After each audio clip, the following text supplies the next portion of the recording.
diculik, dihipnotis segala macam. Polisi tahu-tahu sudah mengepung, begitu saya keluar langsung nabrak motor, saya lompat terjatuh.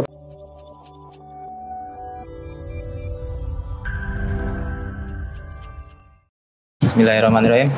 Assalamualaikum warahmatullahi wabarakatuh. Waalaikumsalam warahmatullahi wabarakatuh.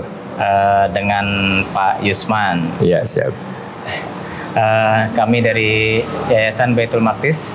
Pak Yusman ini dikenal di luar sebagai pembina mu'alaf, betul Pak Yusman? Insya Allah ya, dari tahun 1994 saya bergabung di Masjid Lause ini untuk membina mu'alaf. Sudah lama berarti Pak Yusman? Hampir 30 tahun ya. Namanya Pak Yusman, kalau boleh tahu lengkap? Lengkapnya Yusman Iriansah. Tinggal di daerah Bekasi, Tambun nih, Tambun Bekasi ya. Cukup jauh Pak ya? Alhamdulillah, insya Allah perjalanannya ini tiap hari ke masjid naik kereta. Tambun kota, Tambun iya, kota. Insya Allah, Masya ya. Allah, Masya Allah. Pak Yusman, sudah berapa lama dari tahun 94? Berarti dari usia berapa tuh kira-kira tuh Pak Yusman? Tahun 94 itu mungkin usia saya masih 30-an tahunan ya, belum nyampe lah, mungkin masih belum nikah lah, waktu itu masih belum nikah. Langsung ke Masjid Lause ini? Iya, insya Allah waktu itu saya dari Palembang gitu ya, saya merantau ke Jakarta, saya lihat-lihat apa suasana Jakarta gitu. Saya waktu itu baca berita di salah satu media bahwa ada tentang Masjid Lause ini. Dan memang saya dari muda, dari kecil itu memang salah satu hobi saya itu dibilang koleksi masjid gitu ya. Saya suka ke masjid-masjid. Saya lihat ada berita tentang Masjid Lause ini. Saya coba cari. Kita dapat Masjid Lause ini ya, setelah saya datang ngobrol sama pengurusnya, alhamdulillah ya saya diperkenankan untuk bergabung di Masjid Lause ini. Alhamdulillah. Alhamdulillah. Berarti begitu awal langsung ya dari Masjid Lause itu dulu udah di Tambun, udah di Bekasi juga atau? Waktu itu masih di Jakarta saya. Masih di Jakarta. Saya pindah ke Bekasi itu tahun 2004 baru pindah ke Bekasi ya. Oke, Pak Yusman, kenapa sih tertarik tuh di dunia mu'alaf sehingga sekarang dikenalnya sebagai pembina, itu gimana Pak? Ya sebetulnya saya itu bukan latar belakang dari apa katakanlah sekolah agama ustadz atau bukan ya, memang mungkin itulah qadarullah ya, Allah menjodohkan saya aktivitasnya di masjid. Waktu itu berawal dari kisah saya itu orang tua saya, orang tua saya sakit, begitu orang tua saya, ayah saya mau meninggal itu berpesan gitu, Yusman kamu jadi ustadz aja. Saya kaget disuruh jadi ustadz, saya gak punya latar belakang sekolah agama, gak punya ilmu agama gitu, saya kaget juga. Tapi ya namanya pesan orang tua gitu ya. Begitu saya ke Jakarta ini, alhamdulillah dipertemukan Allah dengan Masjid Lause ini, dan sejak itu ya saya merasa cocok aja di masjid ini kerjanya. Walaupun basic saya sekolahnya saya dari S1 ekonomi gitu, nggak ada hubungannya dengan agama. Tapi alhamdulillah setelah saya bergabung di Masjid Lause ini ya merasa pas, cocok. Kalau ini mungkin pesan orang tua saya itu ya mungkin ini jalannya saya bertemu dengan Masjid Lause ini. Doa dari orang tua juga Pak? Iya, insya Allah itu. Insya Allah, ya. Doa dari orang tua emang luar biasa. Amin, insya Allah ya. Terus, Masjid Lause ini dari dulu memang bangunannya seperti ini atau gimana? Kisahnya bisa sedikit dijelaskan? Ya, Masjid Lause ini awalnya belum seperti ini ya. Awalnya itu tahun 1991 itu masih sewa satu ruko. Satu ruko disewa oleh pengurus. Yang pertama itu belum jadi masjid, masih pengurus yayasan ya, Yayasan Haji Karim UI. Nah, didirikannya Karim UI itu dalam rangka menyampaikan informasi Islam kepada kalangan turunan Cina yang ada di Jakarta, khususnya Jabodetabek ini, bagaimana menyampaikan Islam itu supaya cepat sampai kepada kalangan Tionghoa itu agar mereka paham tentang Islam gitu ya.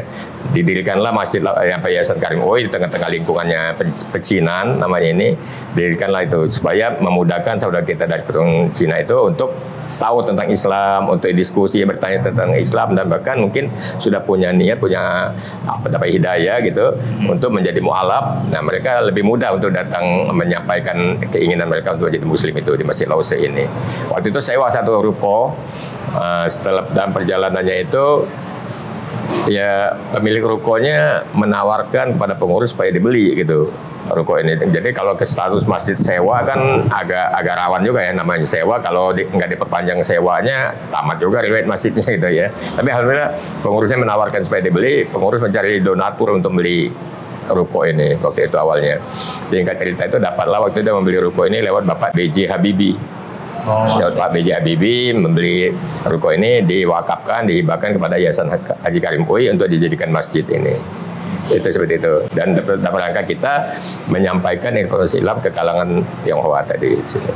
Oh, berarti dulunya ruko, sekarang alhamdulillah sudah Alhamdulillah kita bangun, usahakan supaya bangunannya itu lebih mirip-mirip apa yang familiar dengan saudara kita dari keturunan Cina itu. Bentuknya, bangunannya, ornamennya kita sesuaikan dengan mereka sehari-hari, itu mungkin bernuansa kelenteng, wihara seperti itu, atau bernuansa bangunan-bangunan di Tiongkok sana kali ya. Jadi lebih mudah mereka untuk datang ke sini itu menyampaikan keinginan mereka gitu, ingin belajar tentang Islam, ingin tahu Islam itu, atau bahkan tadi ingin menyatakan untuk masuk Islam gitu. Untuk lingkungan sendiri gimana Pak? Kondisinya dari dulu sampai sekarang masih aman aja. Alhamdulillah keberadaan kita di tengah-tengah lingkungan pecinan ini boleh dikatakan lingkungan non muslim ya. Alhamdulillah kita diterima dengan baik oleh saudara kita dari Tionghoa. Itu keberadaan kita dianggap juga satu hikmah keberadaan kita di sini, sehingga kita dapat bersama-sama memperkenalkan daerah sini ke luas internasional, bahkan mengenal Masjid Lause ini, lingkungan Lause ini yang tadinya mungkin biasa saja, tapi alhamdulillah sekarang sudah dikenal di dunia. Kita ada lingkungan Masjid Lause yang dikenal sebagai masjid tempat orang-orang keturunan Tionghoa, keturunan Cina yang menjadi mu'alaf bersahadat di Masjid Lause ini. Bismillahirrahmanirrahim. Assalamualaikum warahmatullahi wabarakatuh. Saat ini saya sedang berada di Waingapu, di mana saya sedang meninjau lahan atau lokasi untuk pembangunan rumah Quran.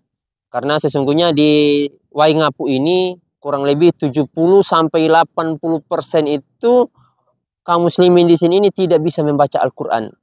Di sini nanti para mu'alaf, anak yatim, du'afa yang akan kita tempatkan di sini. Mereka-mereka ini akan kita bina selama setahun sebelum mereka kita sekolahkan lanjut ke pondok pesantren yang ada di Jawa. Demikian teman-teman yang dirahmati Allah Subhanahu wa taala. Wabillahi taufiq wal hidayah. Assalamualaikum warahmatullahi wabarakatuh. Nah, kembali ke mu'alaf, Pak.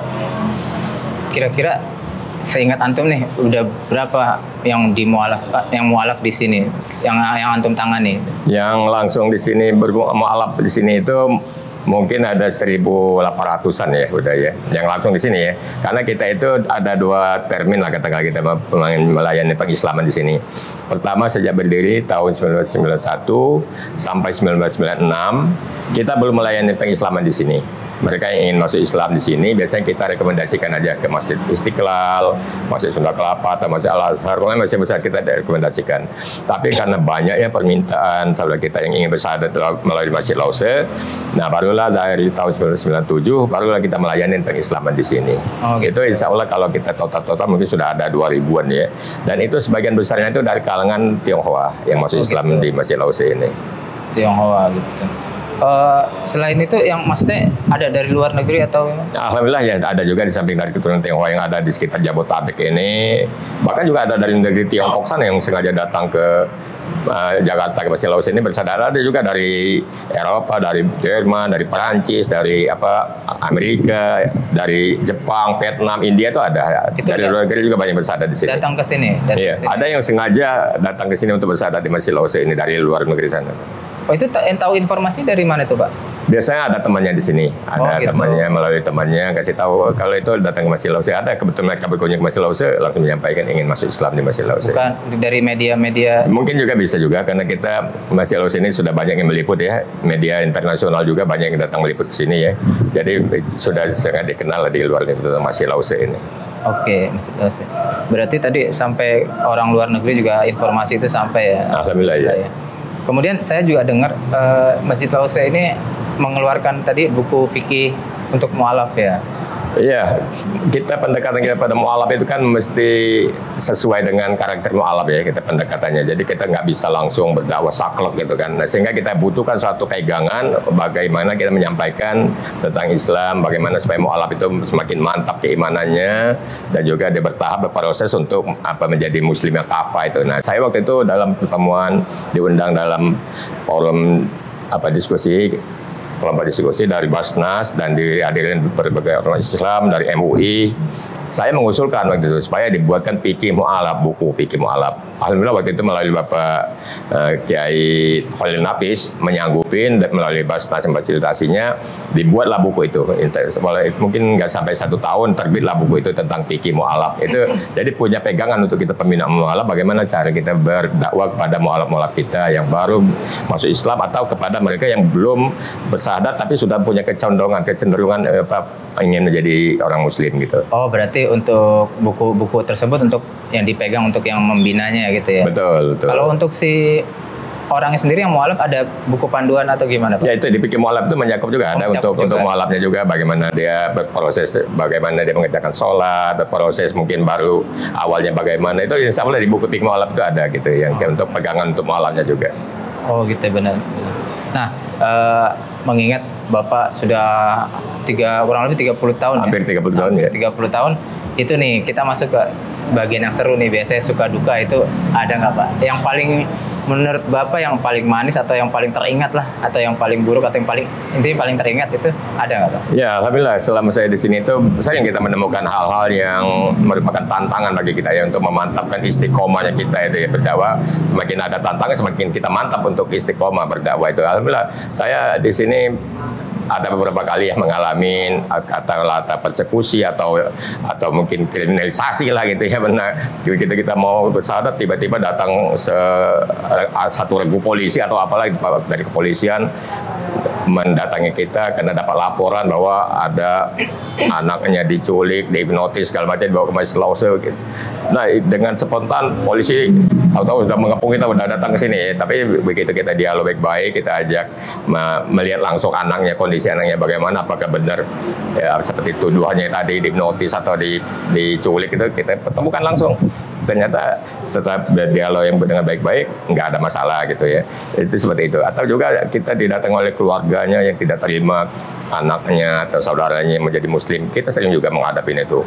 Kita hampir terjadi inilah kekerasan fisik lah gitu, tapi alhamdulillah bisa juga diselesaikan dengan baik. Sampai sekarang masih ada terakhir belakang? Ada juga, tapi sudah mulai berkurang ya. Sudah mulai berkurang. Nah, saya waktu itu pernah juga mengalami begitu saya keluar dari masjid ini, baru berjalan berapa meter dari depan sana udah ada motor yang di seberangnya nunggu. Begitu saya keluar langsung tabrak motor, langsung kabur gitu.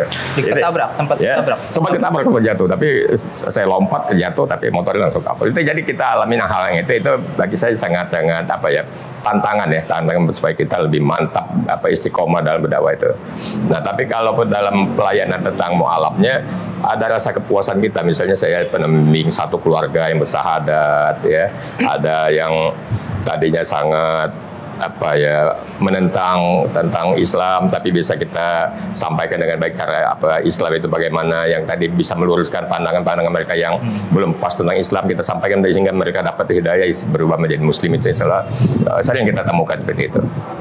Berarti terakhir paling sekarang udah nggak terlalu banyak ya Pak ya? Kalau sekarang itu alhamdulillah sudah mulai ada perubahan ya. Kalau awalnya mungkin Islamofobia di kalangan Tionghoa itu kan Islam itu masih sangat kental ya.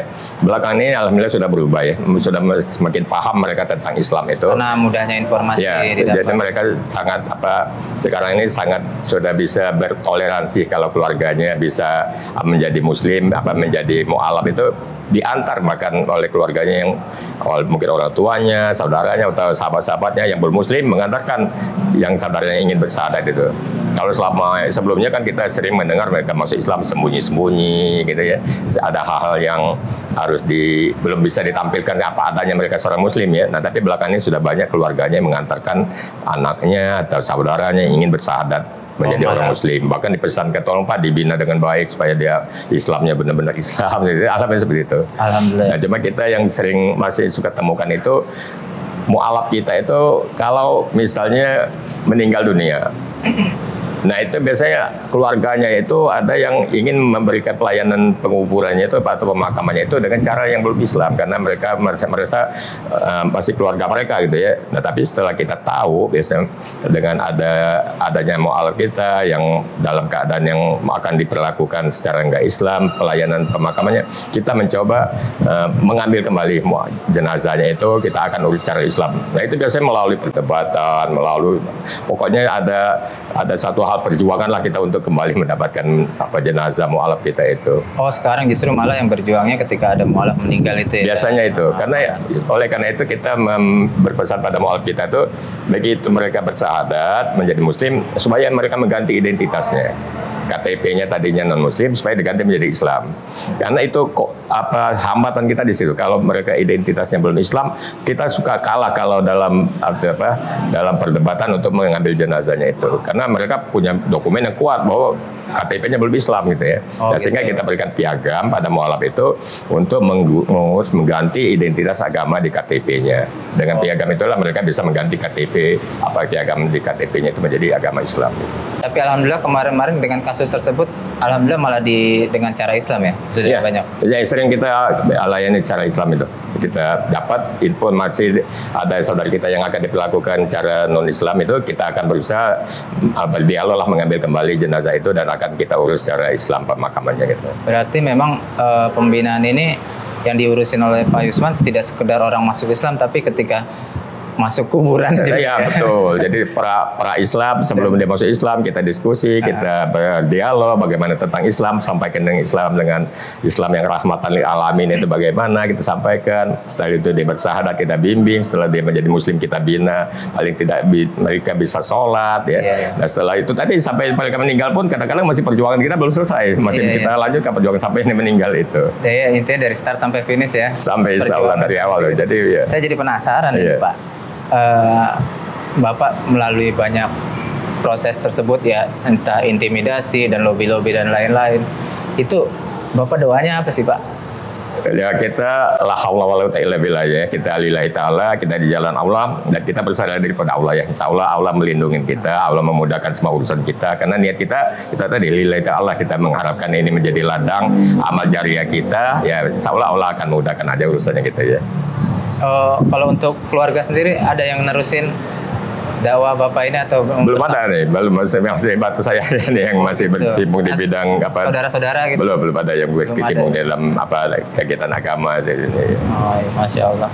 Oke, mungkin terakhir Pak, harapan Bapak terhadap dunia mu'alaf ini gimana sih? Terus sama doa Bapak sama Allah ini seperti apa sih Pak kalau kita boleh tahu? Gitu. Ya kalau saya berharap mu'alaf kita ini setelah menjadi muslim, menjadi mu'alaf itu benar-benar istiqomah ya dalam keislamannya. Mereka menjadi mu'alaf itu betul-betul karena hidayah Allah, ingin hidup yang mencapai hidup selamat, mulia dan bahagia dunia akhirat itu ya. Nah tapi ada juga kita menemukan mu'alaf yang istilah dalam kita itu kita kasih istilah dalam tanda kutip itu mu'alaf modus lah gitu ya. Mereka menjadi mu'alaf untuk modus, dia punya piagam, dia datang ke sana minta sumbangan kemana-mana, itu bisa kita katakan, tapi itu mungkin masih agak bisa dikatakan kecil, tapi itu akan menjadi citra yang jelek untuk mu'alaf. Nah kita waktu itu pertama mengusulkan solusinya itu dibuatkan semacam mu'alaf center, bentuknya itu semacam BLK lah, Balai Latihan Kerja. Bagaimana mu'alaf yang bersyahadat itu masukkan ke sana BLK itu, mereka dikasih keterampilan, mereka juga dikuatkan, mantapkan akidahnya, iman Islamnya, dibina keagamaannya ya.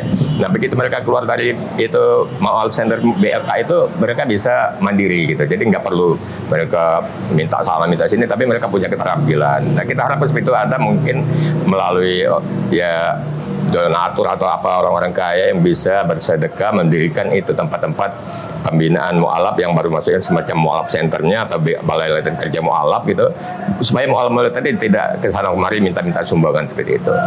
Oh ya, doa Bapak sama Allah gimana Pak? Ya doa saya sama Allah tentu minta Allah kuatkan ya iman Islam saya, Allah mantapkan perjuangan saya melalui masjid ini, istiqomah saya sampai akhir saya bisa menyumbangkan apa yang saya bisa bantu untuk perkembangan Islam ini, khususnya tadi di dunia mu'alaf ini ya. Kita mulai dari awal tadi kita menyampaikan Islam kepada mereka yang belum Islam, setelah mereka udah mantap ingin bersyahadat kita bimbing syahadatnya, setelah mereka menjadi muslim kita bina keislamannya, setelah itu tadi juga kalau udah meninggal juga kita tetap akan mencoba mengurusnya secara muslim. Dan insya Allah semoga itu kita mintakan kepada Allah, dimudahkan Allah semua urusannya itu. Amin, amin. Ya, Oke Pak, bisa disebutkan alamat Masjid Laut C ini bagi mungkin ada yang berkepentingan untuk datang, silakan Pak. Ya, Masjid Laut C ini bertempat di Jalan Laut C Raya nomor 8789, Kelurahan Karanganyar, Kecamatan Sebesar, Jakarta Pusat. Oke. Terima kasih Pak Yusman. Semoga semuanya dimudahkan oleh Allah Subhanahu Wa Taala. Terima kasih. Amin. Assalamualaikum warahmatullahi wabarakatuh. Waalaikumsalam warahmatullahi wabarakatuh. Ya.